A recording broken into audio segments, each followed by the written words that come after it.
Bonsoir à tous. Que le nom du Seigneur soit béni. Je vous bénis. Vous êtes déjà bénis. Mais je bénis tous ceux qui ont fait le déplacement, tous ceux qui ont pris le temps de mettre ces quelques heures à part. Nous savons que c'est un week-end prolongé. Vous auriez pu aller vaquer à d'autres occupations, mais vous avez voulu venir en ce lieu et vous êtes bénis. Et le Seigneur continuera à vous bénir et nous vous remercions du fond du cœur pour votre présence qui est un réel soutien pour nous. Que le Seigneur se souvienne de vous, qu'il se souvienne de votre générosité et qu'il se souvienne de votre génération. Amen. En tout cas, moi, je suis heureuse d'être là ce soir et de partager cette dernière soirée avec vous. Nous avons commencé jeudi et si vous vous rappelez, lorsque nous avons défini ce qu'était qu'un séminaire, nous avons vu que c'est un moment qu'un petit groupe de personnes, comme nous sommes là ce soir, comme nous l'étions depuis jeudi, mettent à part pour pouvoir débattre d'un thème, pour pouvoir débattre d'un savoir, afin qu'à l'issue de ce temps d'échange, à l'issue de ce temps de réflexion, il découle deux choses, soit une stratégie ou alors des actions. Alléluia. Donc n'oublions pas le but et le pourquoi nous sommes là. Et nous avons débattu deux thèmes très importants pour notre marche chrétienne, c'est-à-dire nos deux natures. Nous avons deux natures et les deux lois qui régissent nos vies. Donc après avoir entendu cet enseignement sur ces deux thèmes, j'espère, je souhaite et je désire de tout mon cœur qu'il y ait des stratégies qui soient mises en place individuellement. J'insiste énormément sur le fait que ces stratégies et ces actions doivent être tout d'abord individuelles. Parce que, bien aimé, l'Église ne pourra pas être autrement que ce que nous sommes. Il ne faut pas que nous nous fassions d'illusions. L'Évangile n'est pas une poudre magique que l'on sème comme ça et puis les choses changent. L'Évangile, c'est de la souffrance. Mais oui, l'Évangile, c'est de la souffrance. L'Évangile, c'est des prix à payer. L'Évangile, c'est des renoncements à faire. L'Évangile, c'est des choix que nous devons faire. Amen. Donc, je ne voudrais effrayer personne, mais je veux vous dire la vérité. Vous qui êtes là ce soir et qui avez fait le choix, vous qui êtes là et qui peut-être hésitez encore, moi je peux vous le dire, ce ne sera pas facile, mais vous y arriverez. C'est ce qu'il va falloir que vous ayez en tête. Ce ne sera pas facile, mais vous y arriverez. Parce que vous aurez fait un choix, bien-aimé, et que vous ne serez pas seul dans ce choix.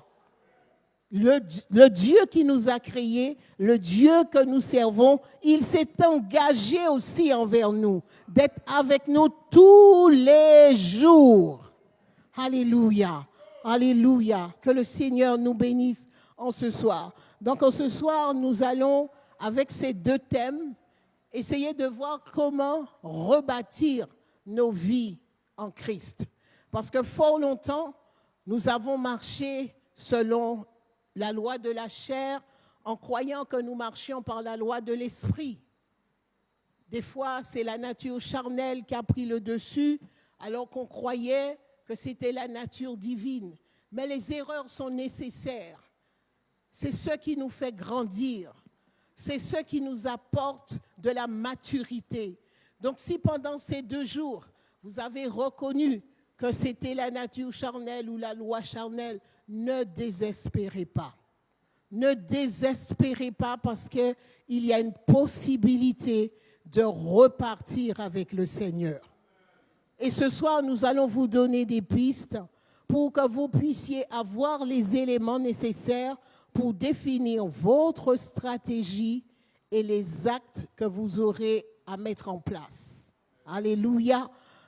Donc, rebâtir notre vie en Christ sera basé sur 2 points.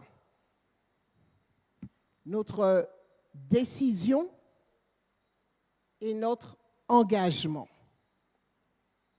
Voilà les deux socles qu'il va falloir que vous ayez en tête si vous voulez rebâtir votre vie en Christ. Oui, ma sœur. De soir que Dieu nous interpelle sur notre nature et sur les lois qu'il nous a données dans sa parole.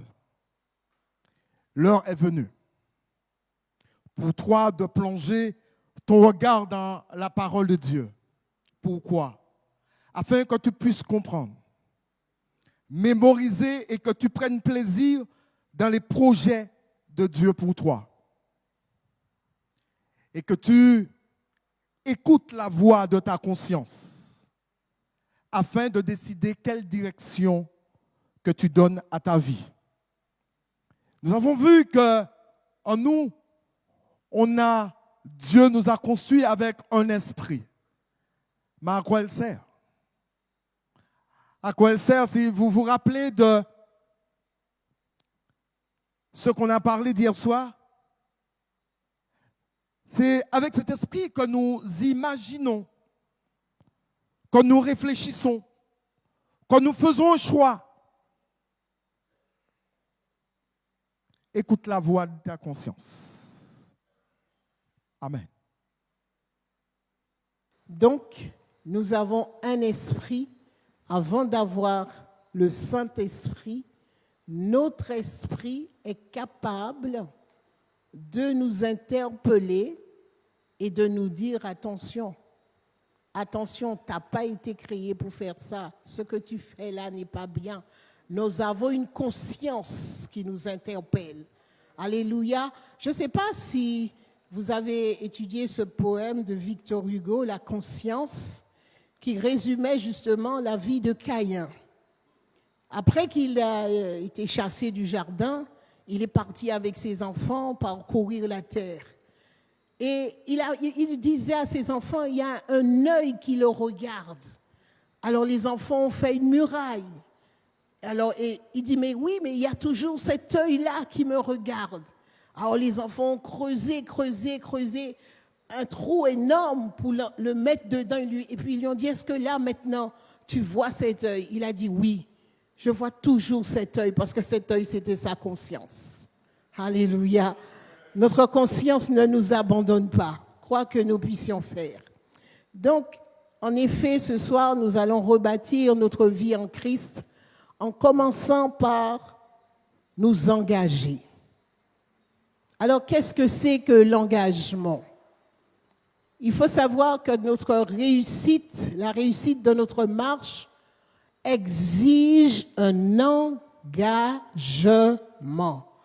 Exige un engagement du fond du cœur. Un engagement vis-à-vis de quoi? Vis-à-vis des lois que nous savons être vraies et bonnes. Et ces lois sont exprimées dans la parole de Dieu, dans la Sainte Bible que nous avons entre nos mains. Alléluia. Donc, il faut que nous puissions nous engager. Amen. Si il n'y a pas d'engagement, vous ne pourrez pas commencer à rebâtir votre vie. Vous vous souvenez, vous connaissez comme moi la parabole du fils prodigue. Lorsqu'il a examiné, il a regardé, il a dit, bon, c'est bon, je vais me lever et puis je vais aller chez mon père. Il a pris une décision, il s'est engagé à se lever, à ne pas rester là où il était, dans cet endroit où il ne pouvait même pas manger la nourriture des pourceaux. Il s'est dit, non, je me lève et je m'engage à aller et à retourner chez mon père. Alors, si dans notre marche, comme nous avons chanté en ce soir, eh bien, il y a des choses qui peuvent sombrer, nous devons nous lever et nous engager à reprendre notre marche. Il n'est jamais trop tard. Nous avançons. Nous avançons dans l'engagement et nous allons prendre l'exemple d'un homme. Et le pasteur Gouanel cite souvent cet exemple-là. Il s'agit de Daniel. Si Daniel est devenu ce qu'il est devenu, si Daniel est devenu un témoin qui a traversé les siècles et qu'au jour d'aujourd'hui, nous pouvons en parler, eh bien, c'est parce qu'il avait pris un engagement. Daniel a pris un engagement, mais avant de prendre un engagement, il prit d'abord une décision. Il n'y a pas d'engagement sans décision. Pour t'engager, tu es obligé de prendre une décision de savoir ce qu'il faut laisser, ce qu'il faut abandonner, ce qu'il faut prendre pour que tu puisses t'engager. Mais la Bible nous parle dans le livre de Daniel des hommes qui ont pris des décisions catégoriques. Regardons dans le livre de Daniel, chapitre 1, 8 à 13. Regardez ce qu'il dit. Daniel résolut. Il résolut de faire quoi? De ne pas se souiller par les mets du roi et par le vin dont le roi buvait. Et il pria les chefs des eunuques de ne pas l'obliger à se souiller.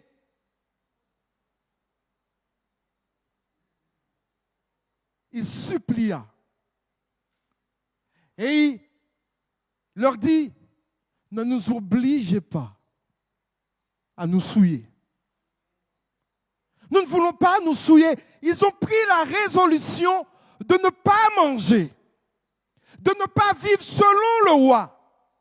Quand on regarde bien, les mets et le vin, c'est la vie. Alléluia. Nous ne voulons pas vivre la même vie que le roi. Nous ne voulons pas fonctionner de la même manière que le roi. Ne nous oblige pas à nous souiller. Il prit cette résolution. Mais il n'a pas regardé la tête de qui que ce soit. Il n'a pas regardé, c'est au roi qu'il s'adresse.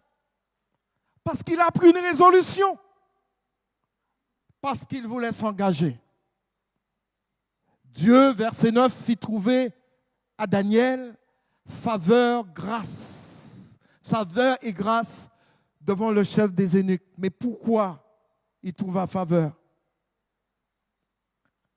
Pourquoi Dieu fit trouver à Daniel faveur? Parce que Daniel, dans son cœur,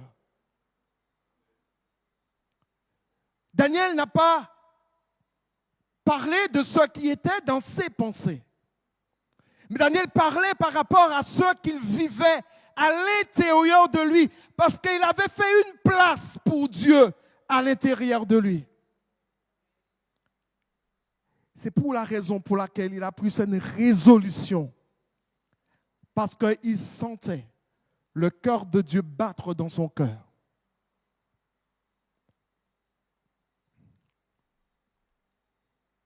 Des décisions catégoriques, mon frère. De Daniel, chapitre 3, versets 15 à 18. Regardez ce qui se passe. Le chef des eunuques dit à Daniel, je crains, redonne-moi, le chef des eunuques dit à Daniel, suivez bien cette portion d'écriture. Je crains mon Seigneur le roi qui a fixé ce que vous devez manger et boire, car pourquoi verrait-il votre visage plus abattu que celui des jeunes gens de votre âge? Vous exposerez ma tête auprès du roi. Daniel n'a pas peur, Daniel ne craint pas. Par rapport aux résolutions qu'il a prises, il n'a peur de rien. Il ne craint rien. Mais lui, l'eunuque qui connaît le roi, il craint. Mais il craint pour qui? Il craint pour Daniel. Mais Daniel, lui, ne craint pas. Parce qu'il meurt, qu'il vit, il a pris une résolution. c'est de plaire à son Dieu. C'est de garder son cœur pur. C'est de marcher selon les lois de la vie que Dieu lui a données. La foi, la détermination, la force de Daniel. Regardez ce qu'il dit. Alors Daniel dit à l'intendant, à qui le chef des eunuques avait remis la surveillance de Daniel, de Anania, de Michaël et d'Azaria. Verset 12, on continue. Éprouve, écoutez, une détermination, une foi, un zèle, une assurance. Cet homme avait une telle assurance qu'il savait toutes les décisions qu'il aurait prises auraient porté des fruits dans sa vie. Parce qu'il obéirait à ce que Dieu lui demande. Et il se dit, si j'obéis à Dieu, si je prends la résolution de plaire à mon Dieu, de ne pas me souiller, il va se passer quelque chose. Cette foi et cette détermination, il dit, éprouve tes serviteurs. C'est lui-même qui demande à être éprouvé. Hein? C'est lui qui dit éprouve. Cette assurance. Éprouve tes serviteurs pendant, il ne dit pas, nous avons peur des épreuves. Il ne dit pas un jour, 2 jours, mais il dit, éprouve pendant 10 jours. Éprouve pendant 10 jours. Et qu'on nous donne des légumes à manger et de l'eau à boire. Combien parmi nous qui auraient voulu un poulet frites avec un coca qui suit, un gratin avec un coq aussi. Combien nous sommes chez le roi et il a la possibilité de nous donner cela. Daniel dit non, je ne me souille pas avec ces mets-là. Mais ce n'est pas la nourriture qui avait le problème pour Daniel. Ce n'est pas la nourriture qu'il faut regarder. C'est le mode de vie. Le style de vie. Il ne veut pas vivre comme ça. Il dit, donnez-moi des légumes à manger et de l'eau à boire. Tu regarderas ensuite notre visage. Et celui des jeunes gens qui mangent les mets du roi. Tu feras la différence. Tu feras la différence. Avec ceux qui prennent les résolutions de servir Dieu et puis ceux qui prennent les résolutions de servir le monde. Il y a une différence. Tu me regardes et tu fais la différence. Tu m'entends et tu fais la différence. Tu m'écoutes et tu fais la différence. Nous savons faire la différence avec le bien et le mal. Nous savons faire la différence avec la vérité et le mensonge. Nous savons faire la différence avec la lumière et les ténèbres. Et nous avons vu l'esprit de l'homme. C'est à partir de là que tu comprends, que tu sais et que tu peux prendre des décisions pour ta vie. Il résolut. Il dit, tu regarderas ensuite notre visage. C'est beau et ça, c'est important. Et celui de jeunes gens qui mangent les mets du roi et tu agiras avec tes serviteurs d'après ce que tu auras vu.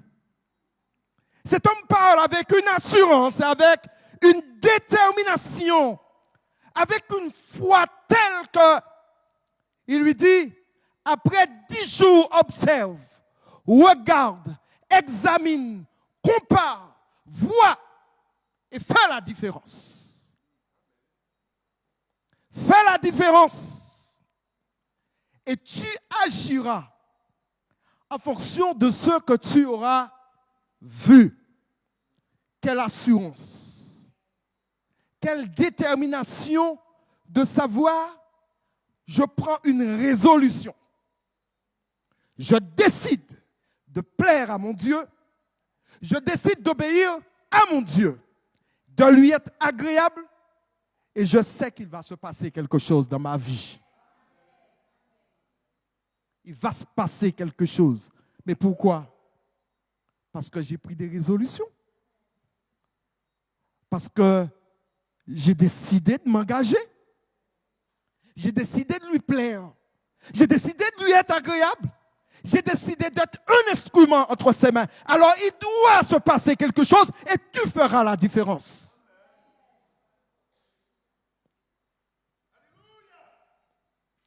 La peur était-il dans le cœur de cet homme-là? Tremblait-il devant le roi?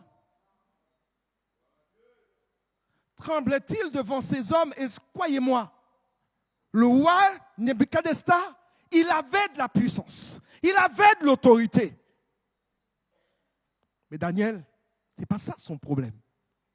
C'est de plaire à son Dieu. Continue. Il dit, maintenant, tenez-vous prêts.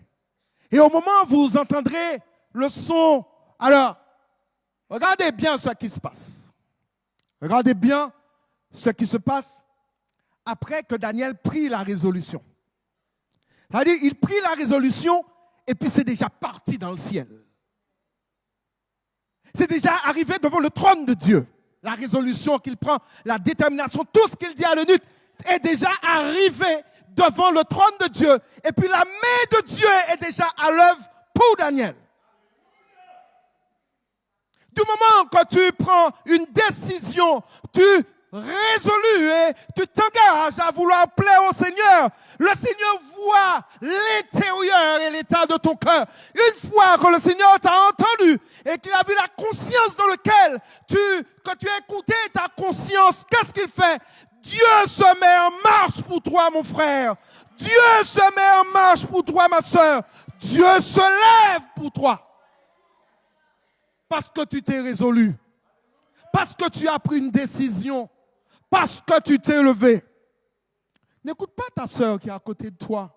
N'écoute pas le pasteur qui est à côté de toi. N'écoute pas le frère qui est à côté de toi. Prends une résolution. Parce que ce n'est pas à lui ni à elle que Dieu va demander compte. Parce qu'elle, elle prendra sa résolution. Il prendra sa résolution. Il prendra sa résolution. Et toi, quand tu prendras ta résolution, tu vas combattre, tu vas le combattre, tu vas le critiquer. Mais ce n'est pas sa faute, c'est qu'il a pris des résolutions. Des fois, on te dit, ah, tu te crois plus spirituel que l'autre. Non, ce n'est pas plus spirituel que je me crois, mais c'est que j'ai pris une résolution. C'est de plaire à mon Dieu. Je ne sais pas quelle est la décision que toi tu as pris. Combat, critique, juge-moi comme tu veux. Je ne sais pas dans quelle résolution tu as pris, quel engagement tu as pris, mais moi, David, j'ai pris une résolution. C'est de plaire à mon Dieu. Et c'est ça le plus important pour chacun de nous. Je parle de toi. Je parle à toi. Demain, je ne parle pas à l'église. Je parle à toi. Alléluia. Amen. Maintenant, voici ce qui va se passer. Ils sont éprouvés. Voici l'épreuve après la résolution. Il y en aura.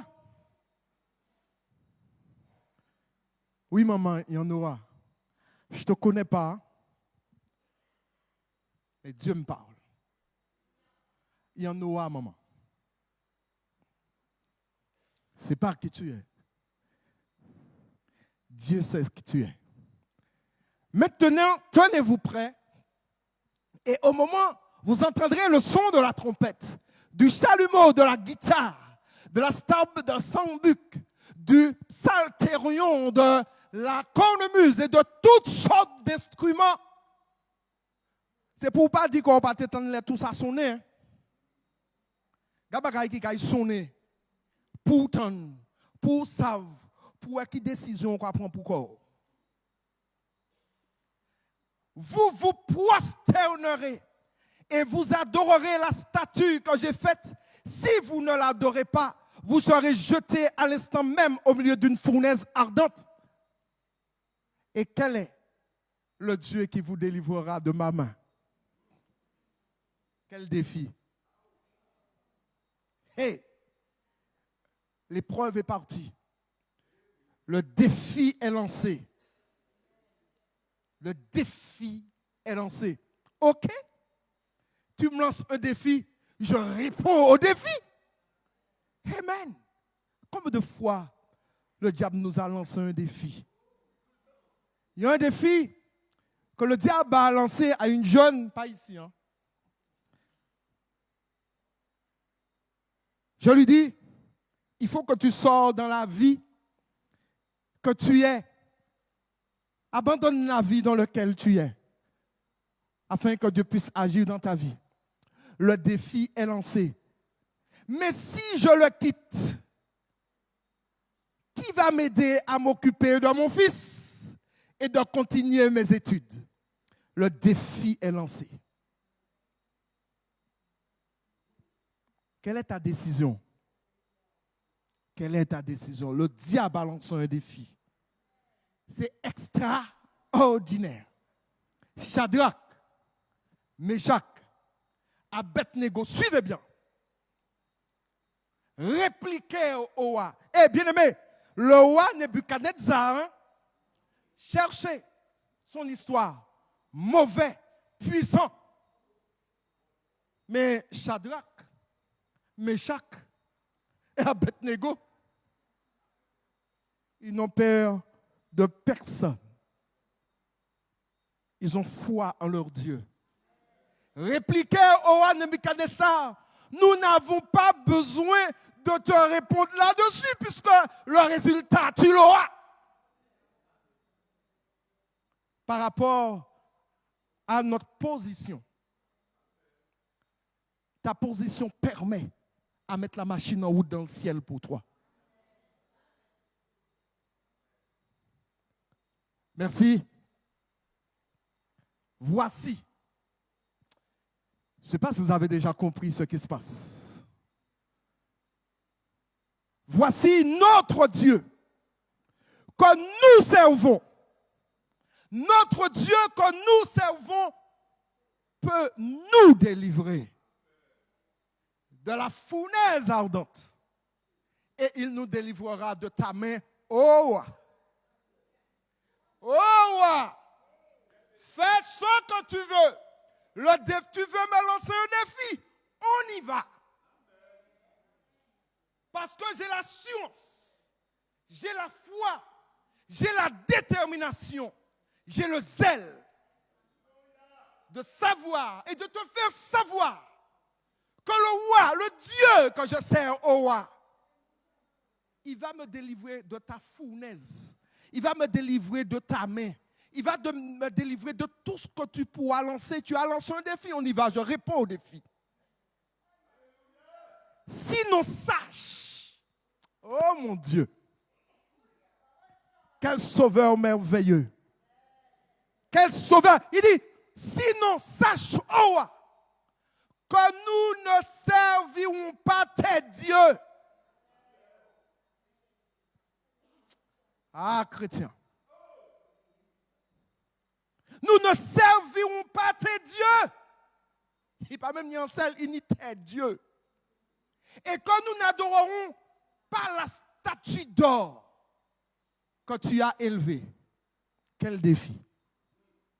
Mais pour lancer un défi comme ça, un roi aussi puissant, il faut déjà que tu aies déjà pris une résolution dans ton cœur de plaire à Dieu. Parce que si tu n'as pas encore pris de résolution de plaire à Dieu, le roi te bouffe. Parce que rien, qu'est-ce qui fait que le roi ne pouvait pas toucher Daniel, Shadrach, Meshach et Abednego?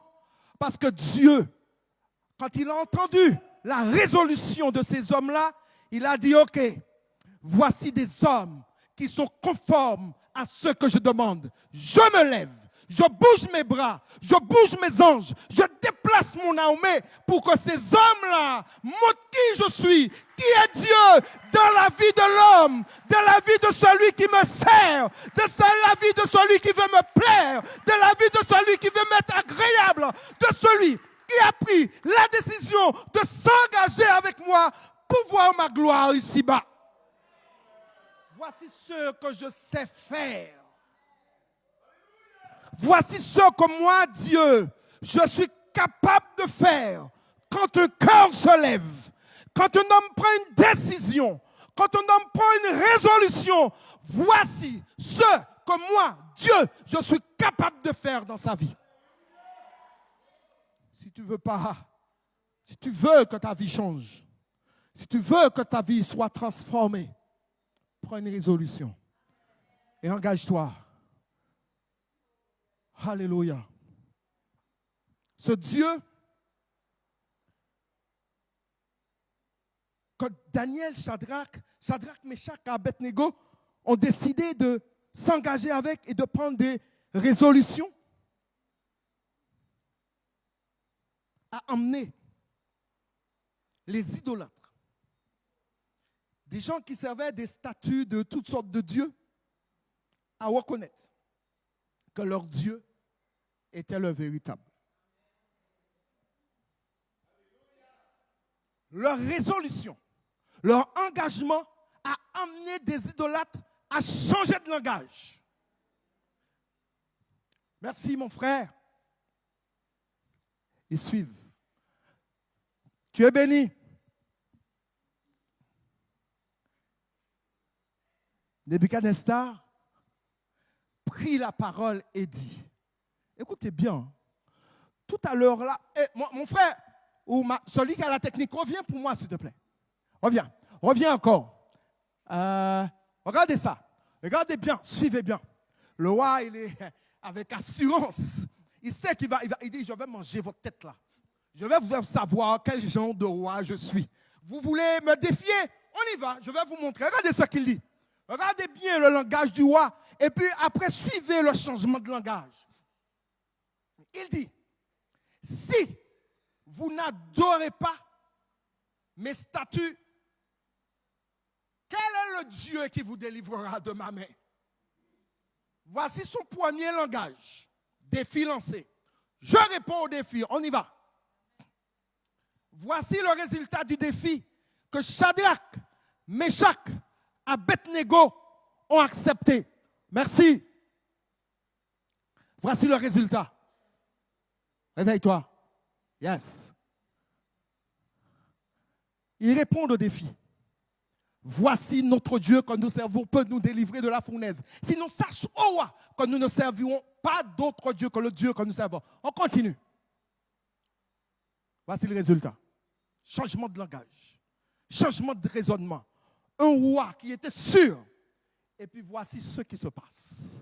Nebuchadnezzar prit la parole et dit, béni soit le Dieu de Shadrach, de Meshach, d'Abednego, lequel a envoyé son ange et a délivré ses serviteurs qui ont eu confiance en lui et qui ont violé l'ordre du roi et livré leur corps plutôt que de servir et d'adorer aucun autre Dieu que leur Dieu.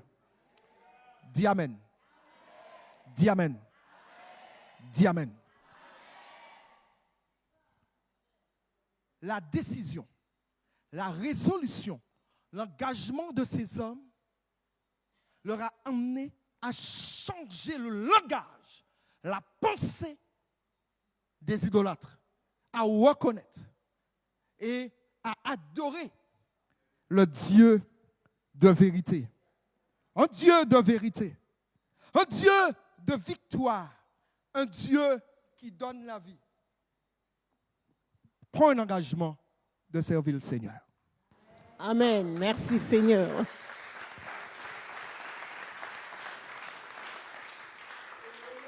Merci Jésus. Mais alors nous continuons, nous avançons. Merci. Lorsque nous voulons justement prendre un engagement, il y aura de l'opposition. Je vous encourage vivement à lire le livre de Néhémie. Je crois que c'est un exemple parfait sur l'engagement, sur les épreuves, mais aussi sur la fidélité de Dieu. Du début jusqu'à la fin, cet homme, il s'est engagé à rebâtir la muraille de Jérusalem, à restaurer la ville de Dieu. Ça n'a pas été facile, mais il a tenu et il est allé jusqu'au bout. Et comme a dit le pasteur, Dieu s'est aussi engagé avec lui, puisqu'il avait même disposé le cœur des autres rois en sa faveur. Alléluia. Donc, nous voyons bien que nous avons tout intérêt à prendre un engagement avec Dieu. Il ne s'agit pas de prendre un engagement avec une église, avec un pasteur, avec une dénomination. On prend un engagement avec Dieu et par rapport à cet engagement-là, on évolue au sein d'une communauté. Mais mon engagement est avant tout avec Dieu. Alléluia. Et lorsque je me positionne comme ça, peu importe ce qui se passera, je garderai ma position parce que mon engagement est avec Dieu. Alléluia. Il y aura de l'opposition. Il y a des gens qui vont vous dire, mais non, tu ne pourras pas, mais non, tu ne vois pas l'évangile, c'est démodé, ah mais non, tu perds ton temps, ah mais non. Vous allez trouver des personnes qui, vous pourrez avoir une très bonne amie. Faites l'expérience.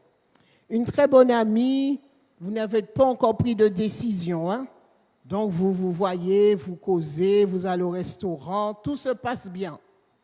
Le jour où vous prenez la décision, même sans rien lui dire, hein, parce que tout est spirituel, le jour où vous décidez de dire stop, cette personne, vous ne la reconnaissez plus.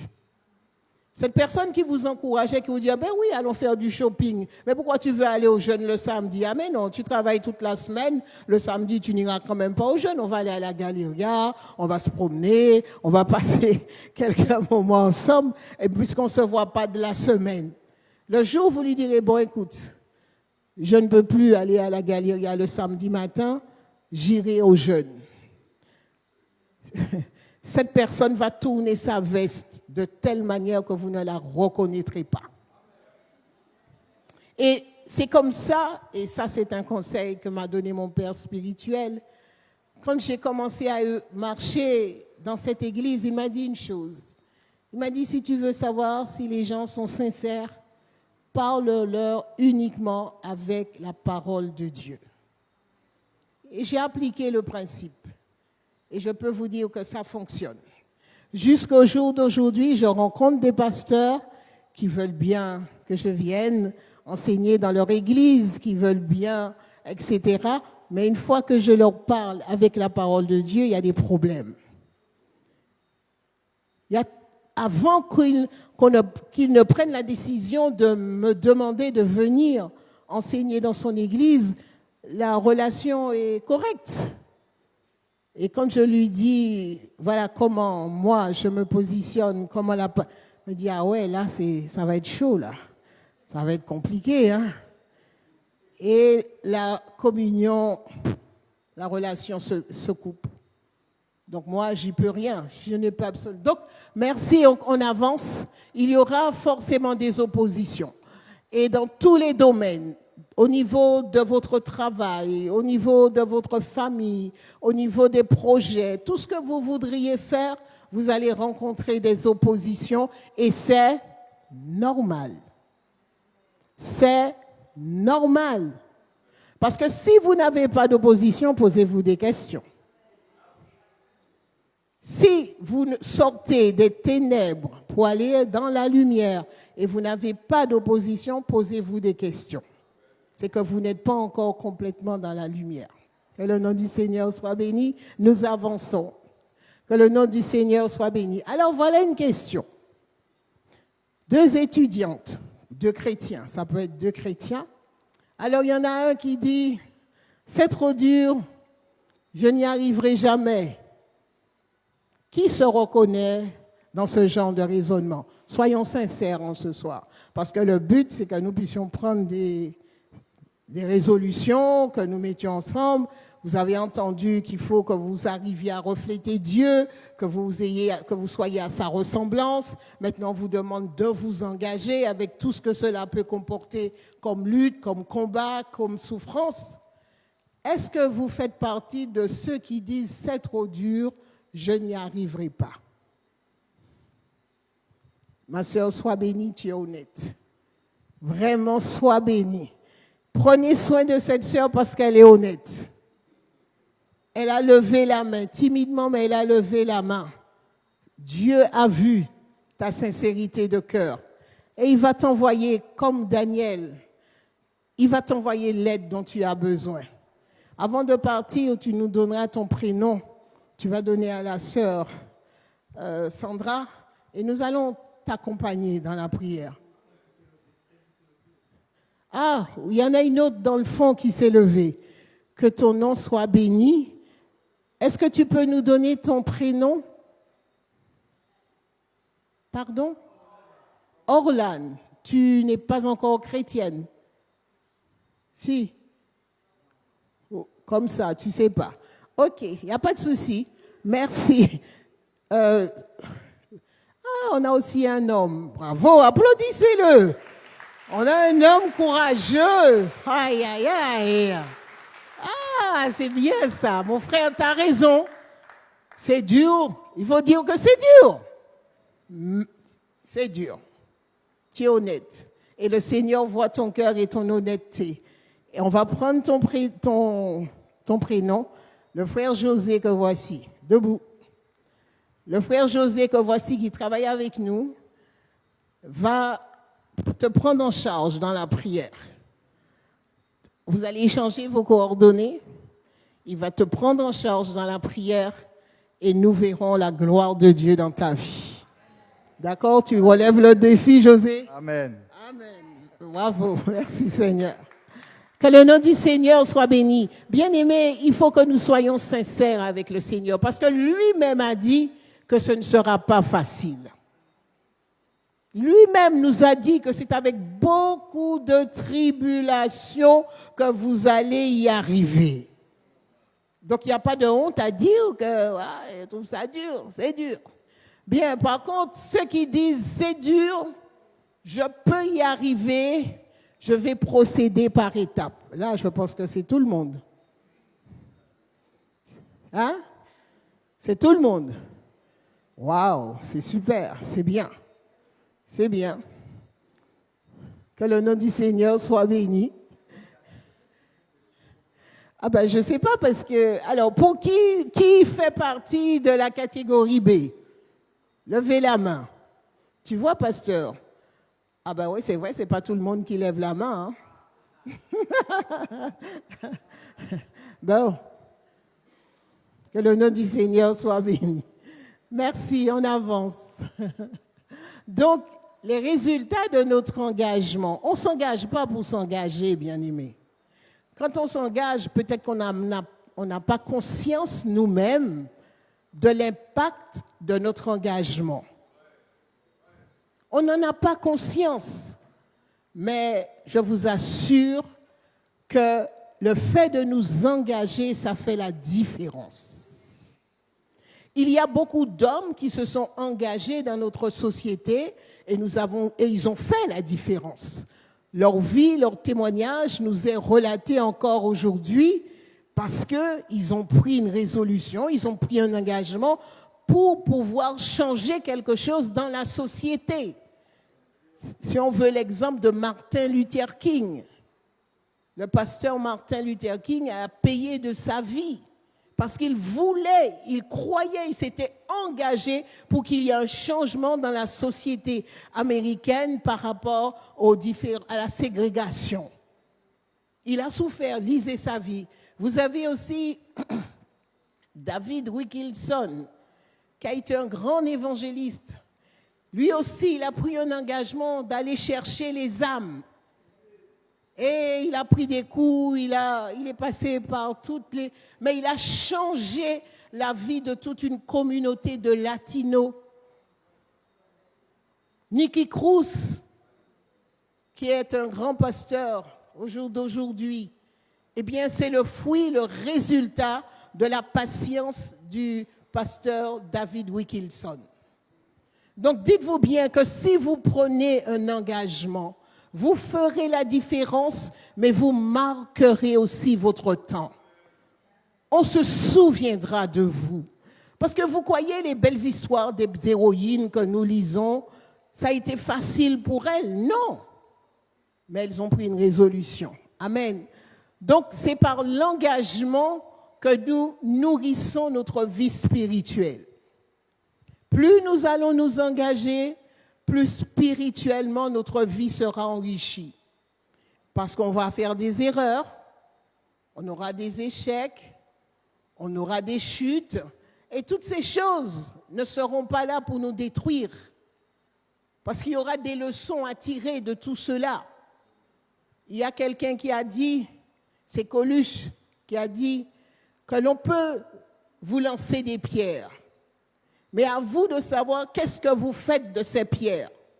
Soit un escalier pour monter ou un mur pour vous enfermer. Donc, il y aura donc plus les épreuves seront là, les difficultés seront là, mais ça va nous rapprocher de Dieu. Ça va nous rapprocher de la parole. Ça va nous rapprocher de nos frères et sœurs. Ça va nous rapprocher. Alléluia. Donc notre vie s'enrichit par notre engagement. C'est bien souvent par notre engagement que nous découvrons notre ministère. Parce qu'il y a beaucoup qui viennent au Seigneur, mais ils ne savent pas à quoi ils sont appelés, qu'est-ce qu'ils doivent faire à l'église. Ils viennent. Et puis ici, ils sont toujours assis. Mais engagez-vous. Parce que Ecclésiaste 9, verset 10, Sandra, si tu peux prendre pour moi rapidement. Ecclésiaste chapitre 9, c'est un verset que vous connaissez. Parce que, vous voyez, mon époux et moi, lorsque nous sommes arrivés à la nouvelle naissance, on était dans une première étape à Faubourg-la-Camille. On ne connaissait personne. Et quand nous sommes arrivés à l'église, on a entendu, premièrement, qu'il y aurait eu un déménagement. On aurait besoin de personnes pour aller nettoyer le nouveau lieu de culte. Et deuxièmement, il y aurait une convention à l'UHIL et on aurait besoin de personnes pour aller nettoyer les bancs et tout ça. Mon époux et moi, on s'est dit, bon, ben on y va.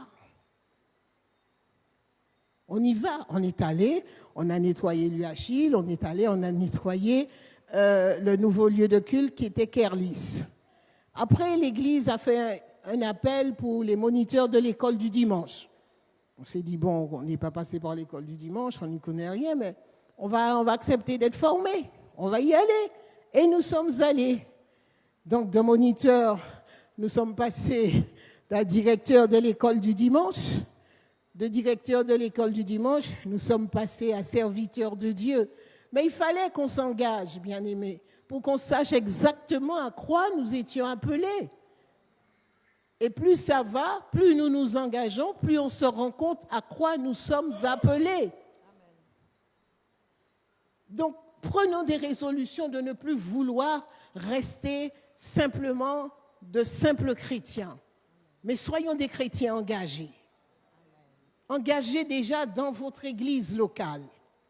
On a toujours besoin. Besoin pour l'école du dimanche, besoin pour les diacres, besoin pour les femmes missionnaires, besoin pour s'occuper de nos aînés, besoin pour encadrer. Il y a toujours des besoins à l'église, même si vous ne savez pas. Mais Dieu est capable. Je vais vous dire une chose. Quand nous sommes venus au Seigneur, on ne connaissait pas la parole de Dieu. Ma mère avait une église, mais j'étais très rebelle. Donc, je n'allais pas. Ça m'énervait de les voir arriver le dimanche là pour faire leur culte. Là, ça m'empêchait de voir mon western et ça m'agaçait. Donc, j'étais très rebelle. Et bien, donc, la parole de Dieu, ça ne m'intéressait pas. Et quand je lui ai donné ma vie au Seigneur et quand on a fait appel pour l'école du dimanche et quand nous avons été acceptés comme moniteurs, on avait des leçons à préparer pour les enfants. Donc, on était obligés de se mettre à lire la parole de Dieu, à jeûner, à prier pour que le Seigneur puisse nous donner ce qu'il faut pour que nous puissions préparer nos leçons. Et on finissait à 14 heures le culte, on rentrait à la maison et de 16 heures jusqu'à 2 heures du matin, on préparait la leçon pour le dimanche d'après. Et c'est au fur et à mesure comme cela que le Seigneur nous a aidés, nous a supportés, nous a accompagnés. Donc, c'est possible pour chacun d'entre nous.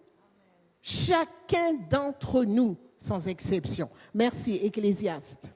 Ecclésiaste, chapitre 9, au verset 10, nous dit « Tout ce que ta main trouve à faire avec ta force, fais-le. » Voilà, quelque chose de simple pour, au fur et à mesure, découvrir quel est votre engagement, à quoi le Seigneur vous appelle. Tout ce que vous trouvez de bon, tout ce qu'on demande à faire, faites-le. Engagez-vous.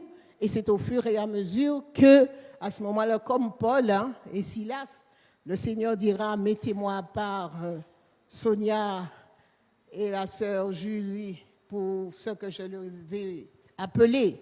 Mais il faut vous engager. Et c'est le souhait de mon cœur. Merci, on continue, on avance. Donc, c'est par l'engagement qu'on développe aussi nos compétences. Plus nous sommes engagés, plus le Seigneur nous révèle nos talents, plus le Seigneur nous révèle nos dons et plus le Seigneur met en nous des choses particulières pour son service. Et c'est par l'engagement aussi qu'on devient ferme et résistant. C'est par l'engagement qu'on devient ferme et résistant. Qui veut être ferme et résistant ce soir? Pasteur, regarde. Qui veut être ferme et résistant ce soir? Donc, tu sais, merci Seigneur. On continue, on avance. Donc, les résultats de notre changement, de notre engagement, vous voyez cette image, moi j'aime beaucoup un enfant de 7 ans et une femme de 80 ans qui prêchent l'évangile. Et Dieu utilisera n'importe qui. Dieu ne fait exception de personne. Personne. Donc ne dites pas, je suis trop vieille. Ne dites pas, non. Elle a 80 ans, pourtant elle prêche l'évangile. Il a 7 ans, il aurait pu être en train de jouer aux billes avec ses camarades. Il prêche l'évangile. Dieu ne fait exception de personne. On continue, merci. Donc, la deuxième chose qui est notre désir pour l'Église, pour toi mon frère, pour toi ma sœur, c'est que vous soyez engagés à obéir à Dieu, quoi que les autres décident de faire. Quoi que les autres décident de faire, sois engagé ma sœur, sois engagé mon frère. Alléluia. Nous allons prendre ensemble ce passage dans le livre de Josué 24. Nous connaissons cette histoire, mais nous allons la personnaliser en ce soir afin que cette déclaration devienne ta déclaration, devienne ta résolution, devienne vraiment ce qui va te déterminer à partir après ce séminaire. Josué 24, c'est le dernier chapitre, c'est juste avant que Josué ne meure, ne s'en aille. Nous connaissons un petit peu cette histoire. Et le verset 15, je laisserai le pasteur le lire, nous dit ceci. Si vous ne trouvez pas bon de servir l'Éternel, choisissez aujourd'hui qui vous voulez servir. Ou le Dieu que servaient vos pères au-delà du fleuve, ou les dieux des Amoréens, dans le pays auquel vous habitez. Mais moi et ma maison, nous servirons l'Éternel. Que Dieu vous garde. Que Dieu vous bénisse. Amen.